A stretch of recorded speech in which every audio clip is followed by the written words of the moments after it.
Bon, chaque année, on publie effectivement un palmarès des villes où investir, en fait, qui prend en compte à la fois des données économiques mixées avec des critères immobiliers.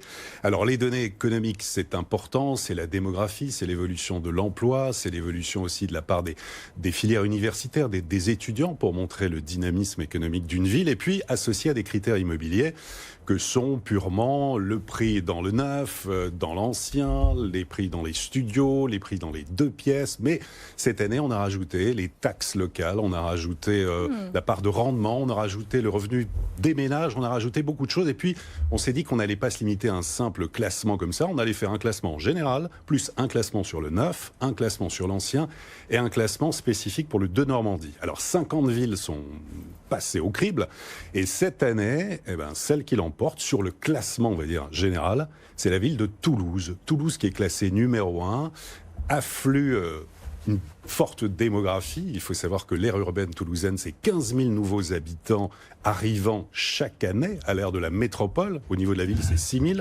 C'est un afflux des étudiants. C'est aussi pour l'investisseur des fondamentaux très importants. Au niveau de l'immobilier, il faut savoir que le prix moyen, alors c'est toujours des tendances, mais quand même c'est important, on est à 2 600 € par mètre carré en moyenne. Ça fait rêver. Toulouse, par rapport à Bordeaux, qui a pris tellement 4 000 € du mètre carré, on voit qu'il y a un gap qui est absolument important, voire énorme. C'est intéressant de comparer Toulouse et Bordeaux, parce que Toulouse est beaucoup moins cher que Bordeaux, alors que Toulouse est beaucoup plus gros que Bordeaux. C'est 2 fois plus gros que Bordeaux. Absolument.